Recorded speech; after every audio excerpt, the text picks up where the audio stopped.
Welcome to the Corlin Economics Report, a weekly look at financial and political topics relating to asset-based investing. Guests on this program pay no fees to appear, and guests and hosts disclose any equity interest in companies profiled. Now, the Corlin Economics Report.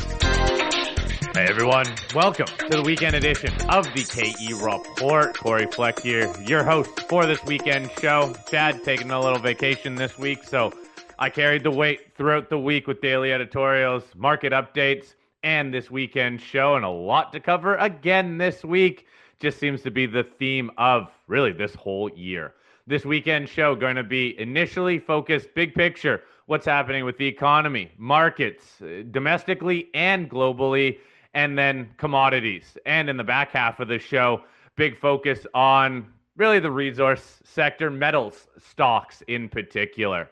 Kicking off the show with Peter Boockvar, Chief Investment Officer at Bleakley Financial Group and editor of the Boock Report on Substack. I'll post a link in the show notes so you can follow along with Peter on his Substack.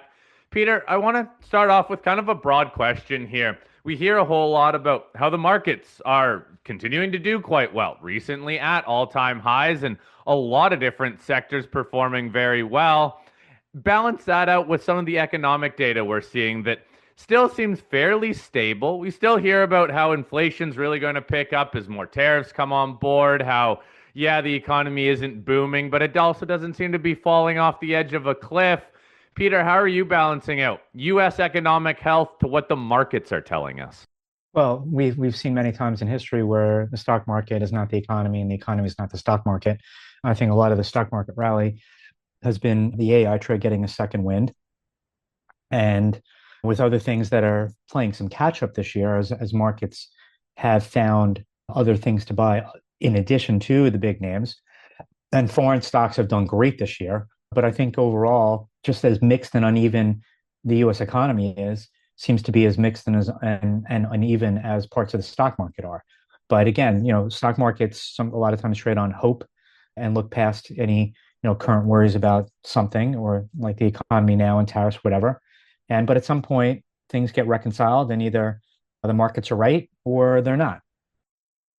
Peter, let's focus on the markets then, because economic health, look, everyone has their opinion, and quite frankly, all we can do is watch the data, and a lot of people like to fight the data too. But right now, markets, yes, they are doing quite well. And there's this whole new term, the taco trade. It really seems to be the new buy the dip here, where the markets are ignoring a lot of what's coming out of the White House. And as you said, there is this foreign investment in foreign markets. Money seems to be rotating at least a little bit more into international stocks. What is the big theme for investors right now? Big theme. Well, it's certainly the AI trade. I mean, NVIDIA now at a $4 trillion market cap.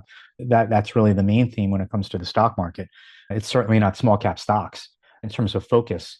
Markets also looking past the tariff war and believing that we're somehow going to absorb it and it's not going to have much of an inflation impact and everything's going to be fine. I tend to disagree and think that while tariffs theoretically are a one-time boost to prices, we are seeing the one-time boost. And maybe because of shifting and mucked up supply chains, maybe it's more than just a one-time boost. Tariffs were all over the CPI number on the good side, with a lot of imported stuff showing notable increases in prices. But the market doesn't care. I think the other thing that is a focus, at least of mine, is this move up globally in long-term interest rates. I say globally because it's happened in Japan, UK, France, Germany, the US, where there's just this general aversion to taking on too much duration. And whether that's because of inflation worries and or debts and deficits, to me, that is very noteworthy. And as we speak, the US 30-year yield is above 5%. The Japanese 30-year yield is at just off multi-year highs. Same with France, same with the UK, as I said. So that is, to me, an important thing. But, the stock market is not focused on that. I am, because I think at some point it'll matter, but things don't matter until they do. That's what I find so interesting. You look at even the 10-year, I watched that, and in all fairness, the 10-year has been kind of in a range now for about two and a half years, and this range is broadly higher. We haven't seen these 10-year rates since back in 2008 and prior to that. But look, it's not having a huge impact on the markets right now. And we keep hearing about how much money is in the treasury market and whether that will flow back into stocks or if we could be seeing more money flow into treasuries. But right now, again, rates have been kind of flat and boring. What is the next move for rates in the treasury market? Well, short rates, they'll probably go down because the Fed's going to cut a couple of times this year, whether, they listen to Trump or not. I think they will. Long-term interest rates, though, I think are going to stay elevated and probably go higher. And if the Fed is cutting interest rates because they want to placate Trump, then long-term interest rates will probably go even higher. Either way, I still think the 10-year yield at some point, I don't know when, is going to retest the 5% level that we saw in October 2023. And I think that that's going to be noteworthy. So we're going to get a bear steepening of the yield curve is how we would define it. And that's going to be an interesting moment for the stock market. And we'll see what that means for the dollar as well, with one end of the yield curve going down, the other end of the yield curve going up. So, Peter, you watch a lot of these bond auctions as well. And since we're talking about the bond market, what have you noticed in terms of foreign investment in the U.S. in bonds? Well, just generally, to take a step back first, 10 plus years ago, foreigners owned about half of the U.S. Treasury market, the marketable securities. Today, it's about 30%. So they've still bought over the years. They've just bought at a slower pace, which has reduced that percentage, with the balance being made up by domestic U.S. buyers. What was noteworthy, and we had data through April, the Treasury International Capital data, if there's one country that we pissed off, and you can speak to this since you live there, is Canada. And the Canadians sold $58 billion worth of US notes and bonds in April. That was like 14% of their total holdings. So they actually spoke with their wallets in terms of walking away from the US Treasury market because of how we thought the US was treating them. I have to believe that other countries felt the same. But just generally speaking, we've been seeing a diversification away from US dollars on the part of foreign central banks. Gold has been a rising component of their reserve holdings. In fact, it's now number 2 in terms of value, surpassing the euro. And I do think over the coming years, that diversification will continue. Central banks will own less dollars, and which implies owning less treasuries and less US assets. After piling into, foreigners have reduced their exposure to the US Treasury market, but they've loaded up on everything else: US stocks, government agency paper, corporate bonds of all stripes, investment grade, high yield, loans. Japan was a major holder of US CLOs. So I'm watching to see whether, those flows start to slow. Not necessarily thinking that maybe they're going to sell, but maybe the flows will shrink coming into these assets. But I think foreigners have gotten a tap on the shoulder that their money is not as welcome, and they're finding other things to buy. And we can see that in the international markets, which have done great this year. Isn't that a key theme that takes a while to develop? But you're right, Canadians and a lot of other countries are pretty pissed off at the US right now after being pretty friendly to you guys for decades. Plus, that shift, while it does happen slowly, really has me wondering if the favoritism to US will come back and what that does mean for markets, because we have seen the US dollar pretty much go straight down this year. Yes, it's rebounded this year or this month, but overall, it does feel like there is a sentiment for sure shift away from the US. How important could this be for long-term investments? I mean, I think it's a big deal in terms of the possibility that the US outperforms the rest of the world over the coming 10 years. The US dominance was clear over the past 10 years, a lot of it having to do with the tremendous growth in US big cap tech stocks. Should repeating that going forward is going to be more difficult. And if investors find other assets more attractive to own, both in terms of an absolute place to be and in addition to the currency, then the US will have to rely more on domestic buyers. Can happen, I guess, but considering how overloaded foreigners got in US markets, there's going to be a transition period, I think, that is just beginning to take place in terms of asset flows. What are some of your favorite international markets then? We've been long and bullish Singapore, Japan, Vietnam, even China. When I heard a couple of years ago people people screaming that China was uninvestable, to me that made it even more investable as a possibility. And the Hang Seng Index, particularly, I'm only interested in the H shares, has well outperformed the S&P 500 over the past year and a half. So those are some, but we have own individual stocks that trade in Europe. Europe got very cheap coming into this year, and I believe that there remains cheap stocks there that we own. And Brazil too. Brazil has been a recent holding of ours as a new international market, and bullish on the real as well. Peter, let's also look at commodities because as well as gold has done, it has more or less moved sideways for the last about 2 to 3 months, but it's sideways at pretty much all-time highs. A lot of other commodities are in the spotlight too. Silver's playing catch up. Copper was moving higher even before the tariff announcement, and it was one of the only markets to really move on the recent tariff day that was about a week and a half ago as this goes live. Commodities are back in focus. How sustainable do you think that is, and why do you think they're back in focus? I think it is sustainable. I think we have a bull market in commodities upon us. Certainly the gold one, but gold to me is more of a currency rather than a commodity. Has been going, and silver's finally catching up. And platinum has had a nice run here too. Copper's obviously been, sort of pulled around by the tariff situation, but still trading at around record highs. Ag prices continue to lag. I'm very bullish though on oil and natural gas. I think oil prices at WTI at $67 is dirt cheap. And there's been a U.S. supply response to OPEC's increases in quotas, but even OPEC's increases in quotas has really just more caught up with what current production was anyway.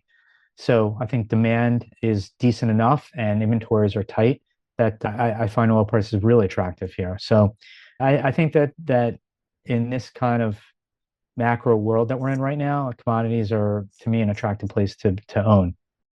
So on that oil front, I find it so interesting. It does seem like OPEC is trying to talk the market down or talk pricing down. US, there are fewer and fewer rigs turning right now, but production has been maintaining at a pretty high level. US producers are more efficient right now, but they're not focused at all on growth. But yet the oil price, it broke down a couple months ago, has come back into the lower part of its multi-year trading range. Why has oil lagged so much? I think people are worried about the demand side, particularly from China. I think that's been one factor. And plus you have OPEC that's taking away their 2.1 or 2.2 million barrels of production cuts. So I think that is helping to weigh on things. And also just global economic growth is somewhat muted, which is leading to those worries about demand. I think that, there are other sort of offsetting factors, but at least right now, not a focus of the markets. Yeah, seems to be. Is that an issue though? Like you balance what oil's doing compared to what copper's doing. Both can be economic barometers of growth. Or copper's telling a very different story than oil. So why where's the discrepancy? Well, copper, I think, is getting caught up in this critical mineral craze, and copper certainly has had a lot of interesting moves over the last couple of months in anticipation of tariffs. And now we have the possibility by August 1st of an actual 50% tariff. So I think that has also influenced things. Then, of course, the use of copper, less so in Chinese construction. They're building less residential apartment buildings. But on the other hand, greater demand for copper in a variety of different renewables and electrification things. But on the other hand, EVs that are not taking over the world like people had hoped for, and instead, relying more on hybrids and internal combustion engine cars.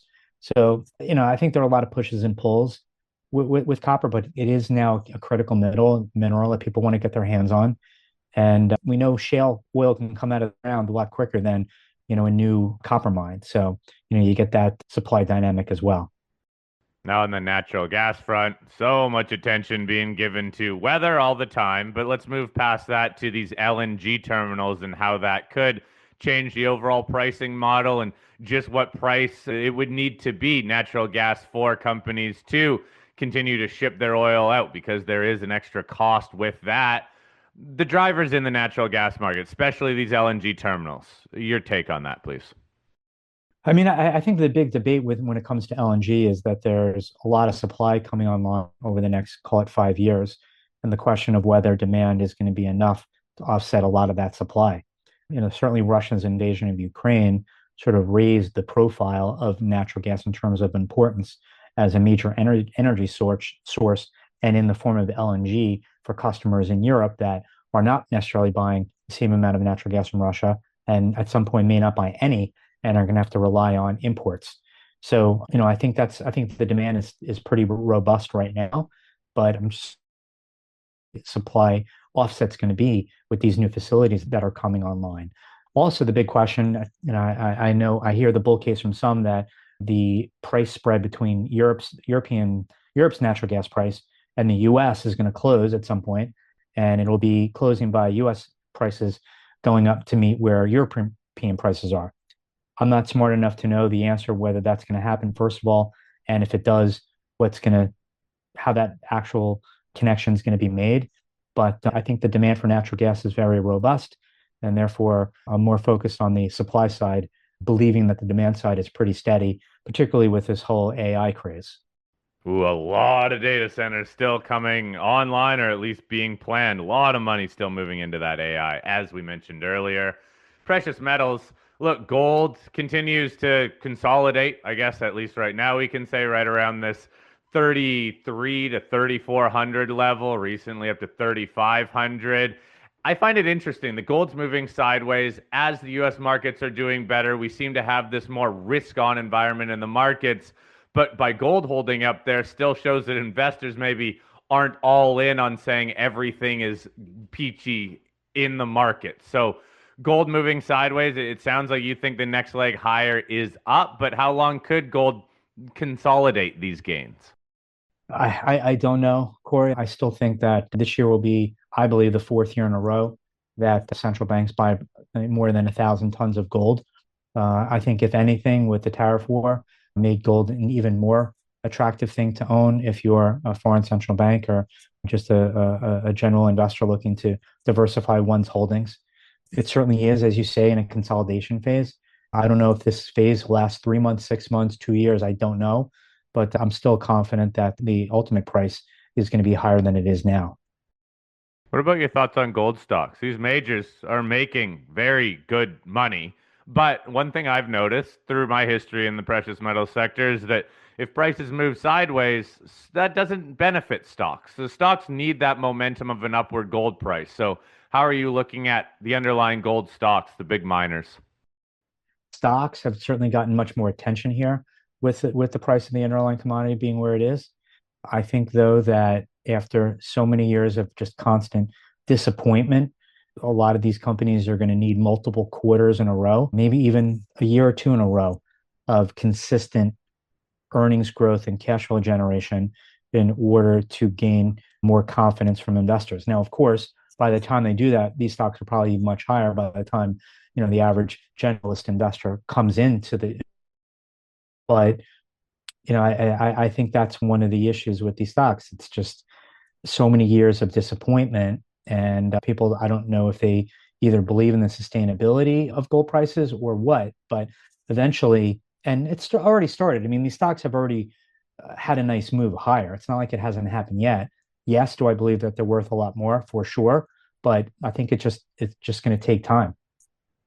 Now, what about this play in silver? Silver's catch-up trade here, where I've even noticed a lot of money shifting over to the silver stocks and even the smaller stocks. Very much seems like more of the risk-on, going down the food chain type of investment. Silver has played some catch-up, but it's not even really close to all-time highs. But boy, oh boy, there's a lot of people saying the next move could be very quick to around that $50 level. What do you think? Yeah, I mean, I think it still goes there. When or how quick, I don't know. It's certainly getting closer. I'm more trying to figure out, okay, if it gets to 50, is that the move in silver, or is there something more? Obviously, its ratio to gold is pretty depressed, but that's what I'm trying to figure out. I'm pretty confident it gets to 50, but what do we do next, Corey, when it gets to 50? Do we think it's going to 75, or is it time to take some money off the table at 50? That's what I'm trying to figure out. I feel like it's all about how silver gets to 50 too. If it's a spike to 50, then it rolls right back over. Yeah, exactly. If it's more methodical, then it has more staying power. Okay.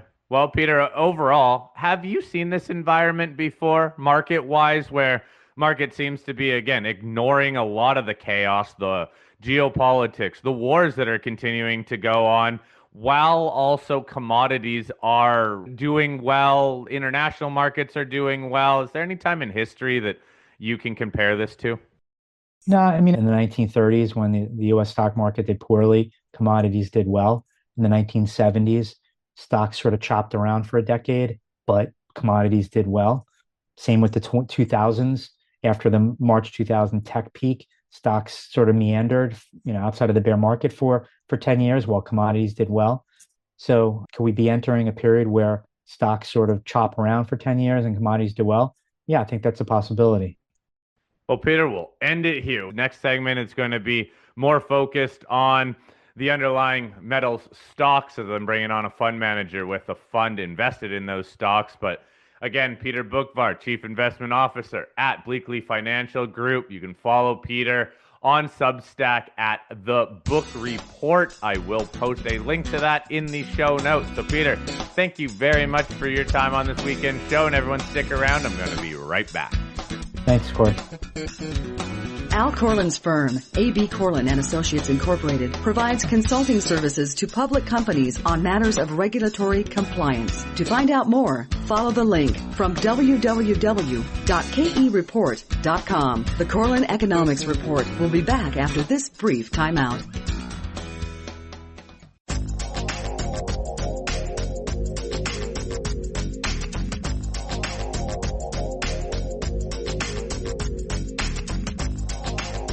All right, welcome back. Continuing to listen to the weekend edition of the KE Report. As promised, now shifting our focus pretty much exclusively to the resource sector, down into more the equities, mostly metals, as we're chatting with Matt Geiger, managing partner at MJG Capital.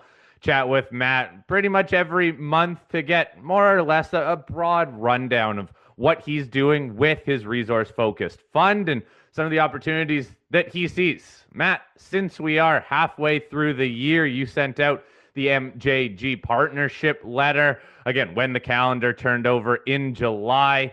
Let's recap how the fund is doing. I think we all understand that this is a great market for resource investors. There's a lot of sectors moving higher, but resources have been outperforming a lot of other sectors. And man, really at the tail end of H1, we did see even some of the juniors pick up steam. So just curious, in terms of the overall fund, how's it performing? Good to be joining you, Corey. And yes, I did get out the July 2025 partnership letter. Always a labor of love. I think this one came in at 40 pages or so. But it's always nice to press send and get that distributed. It is available for anybody's consumption at the MJG Capital website at mjgcapital.com. And I'm happy to say, I mean, it was a very strong period of performance. In the first half of 2025, we were up 35.77%, which is our best performing half year going back to the second half of 2020. And I'm also pleased to share that we're outperforming the S&P on both the 5 and 10-year basis. I don't have the 5-year numbers handy, but on a 10-year basis, the MJG partnership was up roughly 420% compared to 260% for the S&P. On an annualized basis, that's just shy of 18% annualized for the MJG partnership versus 13.5% or so for the S&P. So I was pleased to report that to partners. And I also made the argument in the letter's intro that the best is yet to come. I don't think anyone would really argue that it's been a frankly phenomenal period to be invested in large cap US equities over the past 10, even 15 years. And looking back over the past 10 years, while there have been some glimmers of hope within the natural resource sphere, looking back to maybe 2016, 2020 was a strong year. Lithium was strong in 2022. Uranium was strong in 2024. It's been a good year for precious metals, but I would argue it's been a very hit or miss decade. And, as it stands, 70% of the MSCI which is a proxy for all global equities. 70% of that is weighted towards US equities. And that figure is higher than it's ever been. And the only historical period where it even came close was during the 60s, during the heyday of the Nifty 50 bubble. And a gentleman named Greg Jensen at Bridgewater in a recent note made a pretty good point, where just in order to maintain this relative weighting compared to equities globally, for every marginal dollar that is invested in stocks, 70 cents of that dollar will need to go to US equities just to maintain the current weighting. And I make an argument in the letter that this is going to be difficult to sustain. Like the US economy, US GDP, it's only 27% of global GDP in nominal terms, as one point of reference. And then also the current administration in the US, love them or hate them, they seem to be doing their darndest to really upturn the set of conditions that have really led to this point over the past 10 to 15 years. And, with all that in mind, I think this bodes well for the asset classes that have largely been left behind or neglected over this past period. And one more factoid for you: if you go back to 2010, net foreigners were net long U.S. financial markets by around $3 trillion. That figure is closer to $25 trillion today. So over the past 15 years, there's been a net inflow of over $20 trillion of foreign capital into United States equity markets. And we don't need some huge crash in the U.S. stock market. We only need a little bit of this to look elsewhere and to diversify elsewhere, for there literally to be trillions of capital, moving to other spaces. And whether that's hard assets, whether that's emerging market equities, international equities, emerging market debt, that remains to be seen. But I think it's positive really across the board for the asset classes that have really been left in the dust by the U.S. over the past 10 to 15 years. Yeah, Matt, something we've been talking about too, just how focused in America a lot of money has been, and that potential anti-American trade that will take time to develop, but it's what we've seen this year. Other markets are outperforming the U.S. markets, even though those U.S. markets are at all-time highs. Regarding where a lot of your returns came from within the fund in the first half of this year, you have any info on that? I assume it's very precious metals focused with how good gold and then even silver stocks went, but any, I guess, insights on what allocation, what type of businesses that returned the best for you over the first half of the year? You nailed it. I mean, precious metals were kind of the driving force behind the returns in the first half of the year. As of June 30th, roughly 40% of the weighted MJG portfolio was exposed to precious metals. But I should note that also includes PGMs and silver. So I think the exact breakdown is 23% of the weighted portfolio is exposed to gold, 11% to PGMs, and 6% of silver. So that's a healthy weighting, and those names were the kind of bulk of the performance that we've seen this year. I mean, one notable standout would be Bravo Mining, which is the fund's largest position. Well, they've had some key company-specific developments over the past 4 to 5 months. One of them being an exceptional maiden resource that came out in the February timeframe. That was followed shortly thereafter by the key permit. That's the LP license, the key permit for Brazil mine development. So, partially company-driven, but also the amount of attention that the platinum and palladium prices have gotten over the past 2 to 3 months have certainly helped buttress the returns there for Bravo. And I guess another shout out outside of the precious metal sphere. This is a company that I've never written about publicly, but we have discussed in previous podcasts here with the KE report. Neo Performance Materials, in the rare earth space, has been a big driver of performance for us as well. Last I checked, it was up well over 100% year to date. So I'd also give Neo a shout out in terms of contributing to the first half results. So Matt, I guess now even more importantly, second half of the year, where do you see some of the best opportunities? Where are you positioning the fund? Well, just two things are worth noting. First, we continue to have very significant weighting towards copper. I mentioned precious metals in total are at 40% of the fund, but that includes, kind of the whole gamut of PMs. Copper is our highest weighting by metal at 35% of the portfolio, I believe, as of the end of Q2. And our copper exposure has been really elevated, above 30% at least of the fund, really going back to the spring of 2024. So obviously I have a constructive view on copper. I'm comfortable with exposure to the metal. I think we have 7 of our 18 current positions are copper focused. So it's, both on a weighting basis and just a percentage of our total holdings. It's definitely a big component of the portfolio. But I really do take pains to note within the letter when I discuss our portfolio allocation that each of these copper-focused names have company-specific catalysts, company fundamentals, where I think value can be created independent of further increases in the copper price. Obviously, if copper continues to move, as it certainly has in COMEX terms over the past few months, that will be a useful tailwind. But whether it's with the drill bit, whether it's with potential permitting outcomes, whether it has to do with the potential for upcoming M&A, each and every one of our copper-focused positions, I see significant value that can be created purely on the company level. So that's one heavy weighting from a metal perspective. And then I'd also add our exposure to prospect generators is higher than it's ever been within the MJG portfolio. It's at 36% of our total weighting.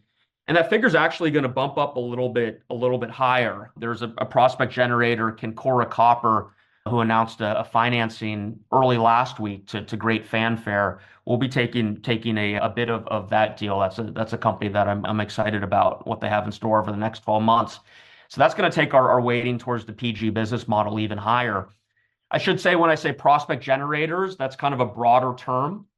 And at least for the intents of the MJG portfolio, it includes traditional prospect generators or pure prospect generators. Those are groups that never drill their own properties and only will bring in partners to drill.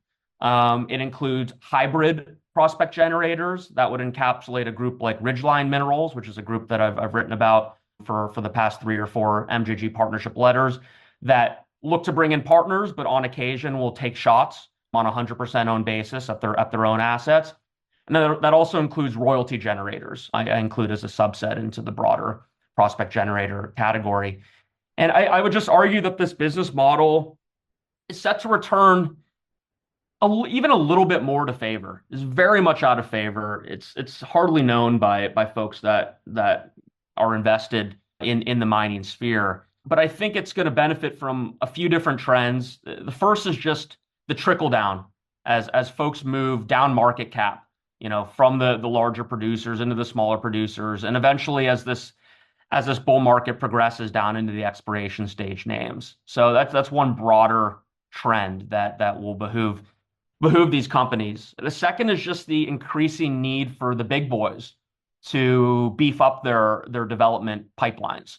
And I think we are seeing an uptick in deal volume, and I expect that to only increase. So I think there's going to be more and more interest for these groups, from potential partners, assuming that the opportunities being presented by the prospect generators are large in scale. So I think scale is everything when it comes to prospect generators.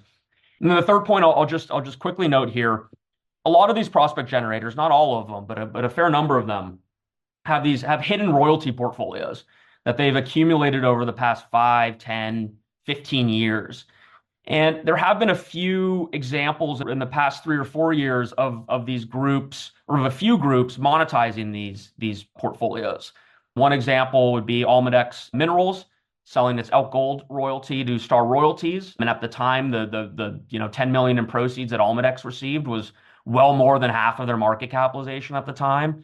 Another example would be Commander Resources, who I actually wouldn't classify as a prospect generator anymore, but a couple of years ago they sold their royalty portfolio to a Australian private equity group for a figure that was in excess of their current market capitalization at the time.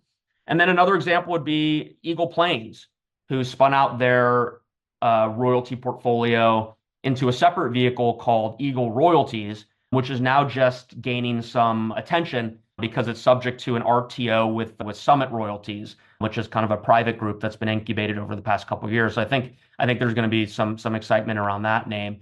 So there are a few examples, but I think there will be more examples to come of these kind of hidden royalty portfolios within some of the PGs being monetized and driving share price performance ultimately. Well, it's really the dream for these prospect generators to offload a project or have a partner come in and then create a royalty off of that because that project moves along so well. And that's how we've seen some of these prospect generators really graduate through to being larger cap companies.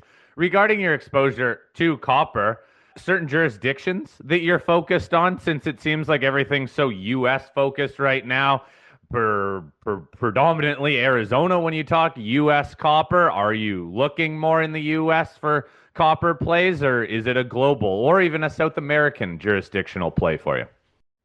Yeah, good question. It's pretty spread out, to be perfectly honest. I mean, the jurisdictions that come to mind would be Brazil, Namibia, the US, Australia, entering the picture with the Concora investment, which is a copper-focused vehicle, and then Canada as well.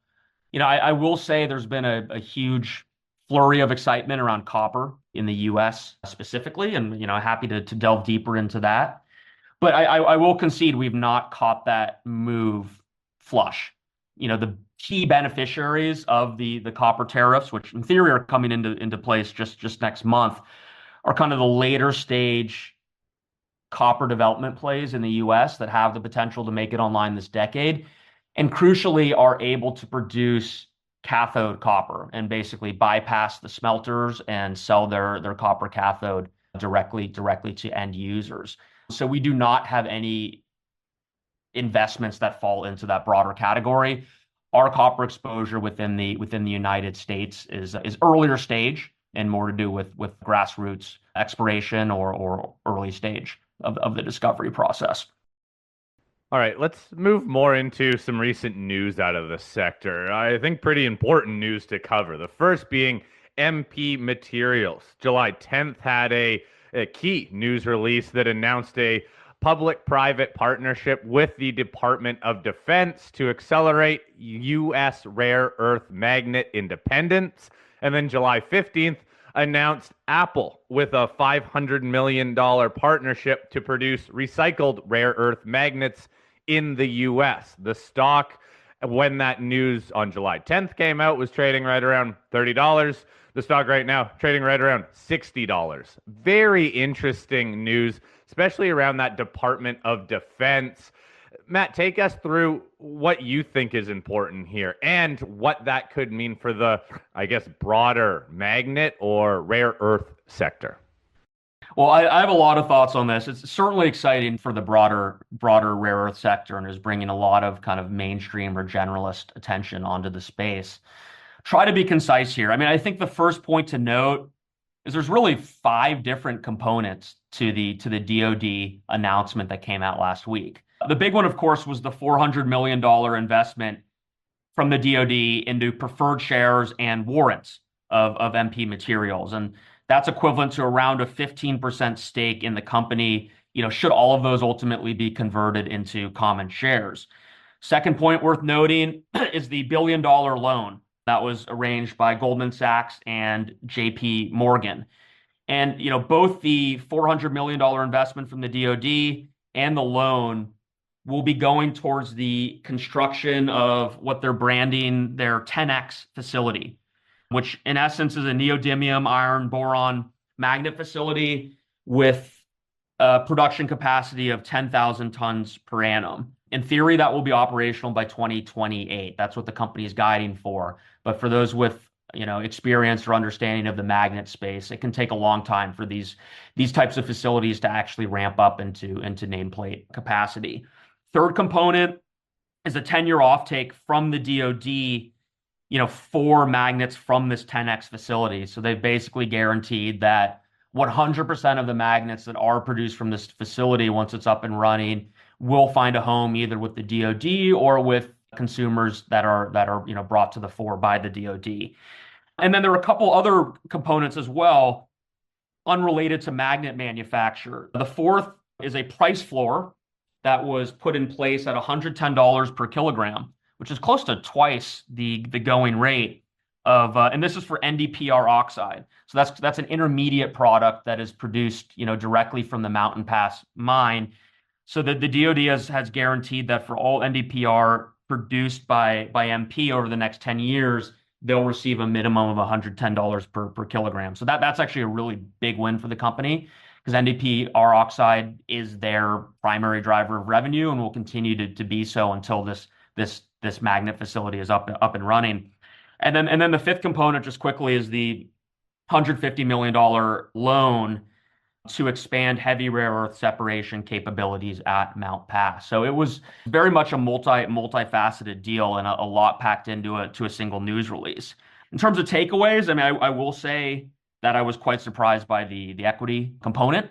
That would not have been on my bingo card. The price floor and the offtake, less so. That's been bandied about as potential solutions to the China problem as it pertains to rare earths for a number of years now.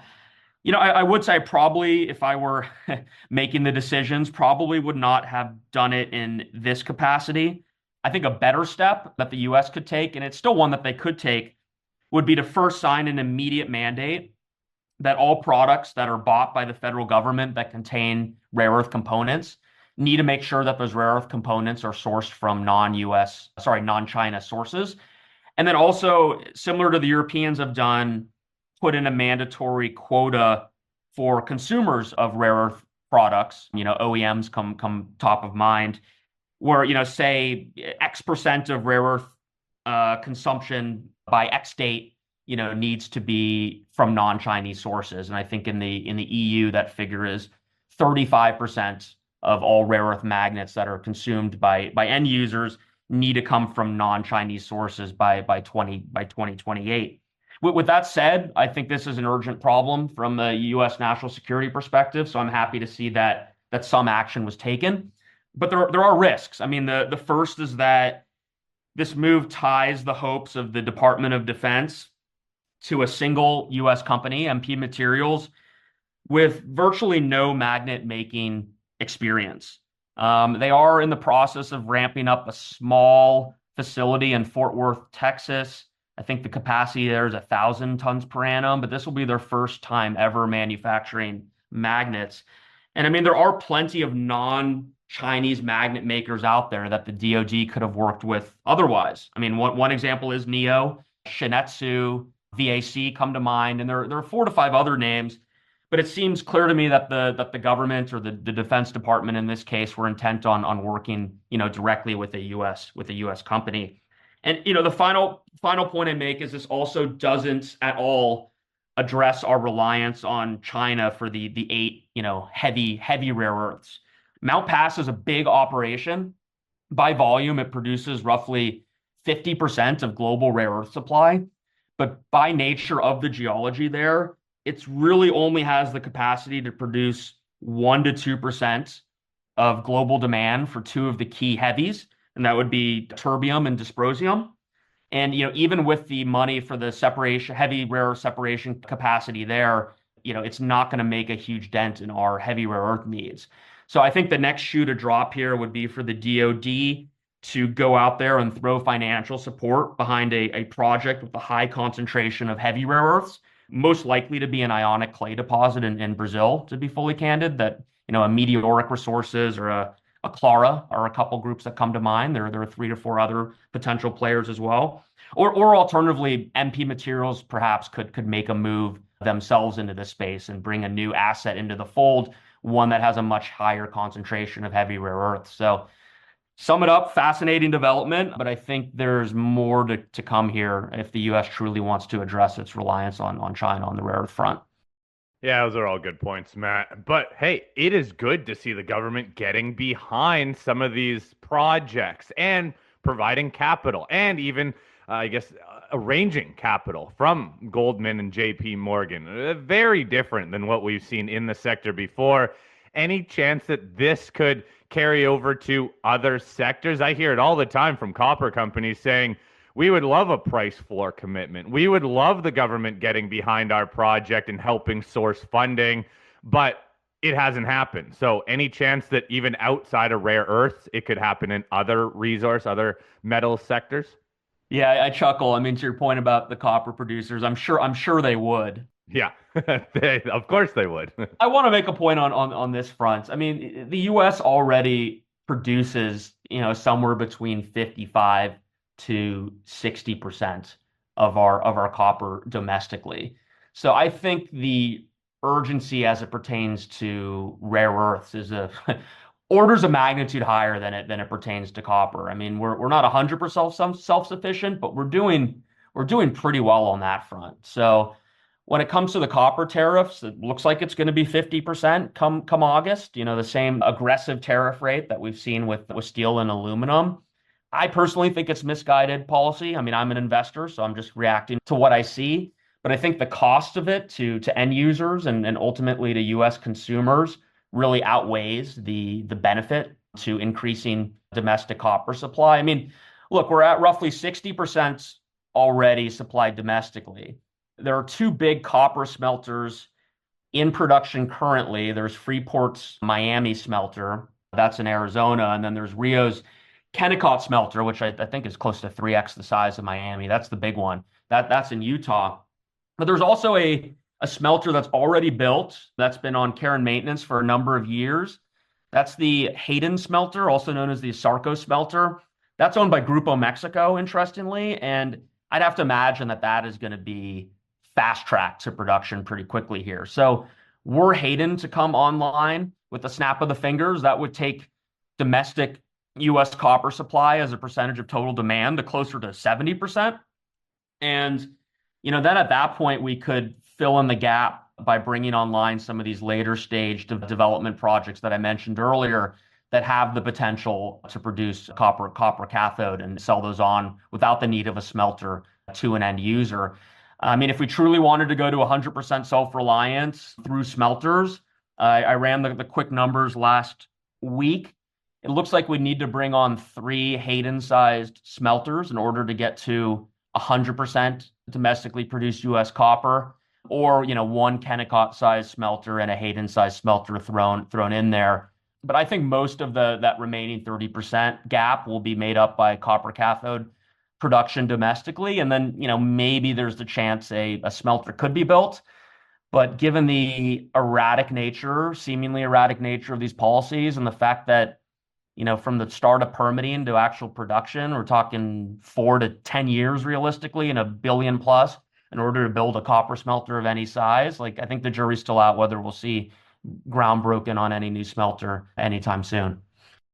Okay, one more story I want to quickly get to as we are running out of time here is that deal with Elemental Altus Royalties and Tether, where Tether is looking to tokenize assets. Again, this could be a move that almost brings the resource sector into the crypto sector. It's a hot topic right now, tokenized assets. But what was your takeaway from this deal? It's one of the first times we've seen crypto move into the resource sector. Now they're doing it through a royalty company. It is super exciting. If you're trying to wrap up quickly, you asked the wrong question here, because I did a six-page write-up on the Tether Elemental deal within the latest MJG investor letter. So investors can find that in the market musings section. But try my best to be concise. I mean, I think the first point to note is that this should be thought of as a investment by Tether on their own behalf. So there's no indication that the Elemental shares that have been purchased, and Tether now owns 52% of Elemental, there's no indication that those shares will be used to back any of Tether's stablecoin offerings or other digital product offerings. Tether itself is churning out $3 to $4 billion a quarter in profit. They're a tremendously profitable company, and I think they're looking to diversify outside of treasuries and U.S. dollars and other U.S.-based financial assets into hard assets. So the Tether investments vehicle that made this deal should be thought of as Tether's kind of independent investment vehicle for them to deploy some of the billions of dollars that they're bringing in per quarter. So that's point one. Second point to consider are, what are Tether's ultimate intentions? as shareholders of Elemental, as the controlling shareholders. I go through 5 possibilities, but to cut to the chase, I think it's really a combination of a couple of those. The first is that Tether, by all appearances, wants to be a long-term supportive shareholder of Elemental, allowing Elemental to grow its portfolio on a deal-by-deal basis, royalty by royalty, stream by stream, as Elemental has built its portfolio to date. With that said, and especially with the share price bump that we've seen in the aftermath of this deal, I think Elemental's up over 50% since that deal was announced in early June. If there's an opportunity for Elemental to take a run at a similarly sized junior royalty peer, I'm quite confident that Tether would be supportive of that. And then another possibility, just worth noting, I don't think there's going to be any formal co-investment agreement between Elemental and Tether. I don't view this as a push by Tether to get their hands on a bunch of royalty and streams for them to own themselves. But if there's a really big but attractive acquisition opportunity for Elemental, but if they bought all of it, it would too heavily weight the portfolio to that single asset, then there's maybe the possibility for, a co-investment agreement where Elemental takes half of it, Tether takes half of it and holds it themselves, and then that royalty or stream can ultimately be vended back into Elemental for shares at a later date. So that's where I think, what Tether's aiming for in terms of this investment. And then the final point, broader implications. I mean, it's obviously incredibly significant for Elemental shareholders. I would argue significant, you can say quite confidently that it's significant for the shareholders of other similarly sized junior royalty players that perhaps Elemental may take a look at in the months and years ahead.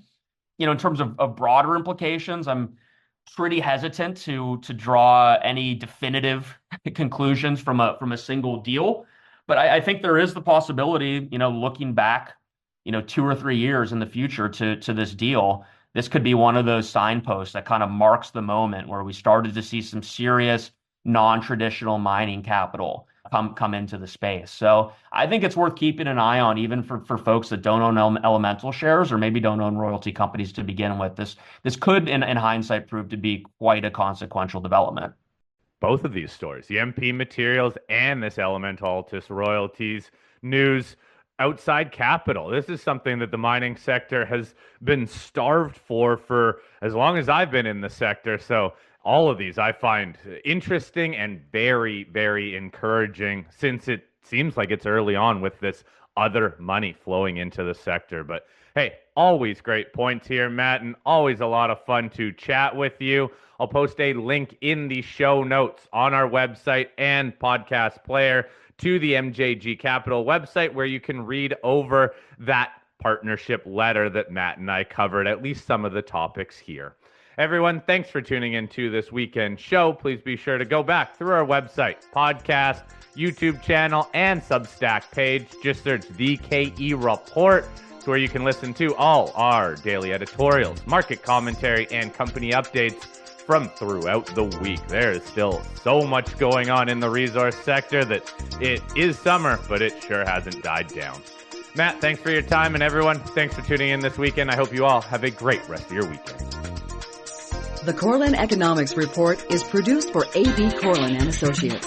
Opinions expressed on this program are intended solely for the entertainment of our listeners, do not constitute investment advice, and are not necessarily those of this network, radio station, or our sponsors. Find out more about this program and today's guests by visiting www.kereport.com. For Al Corlin, this is Colleen Robbins. Join us again next week for the Corlin Economics Report.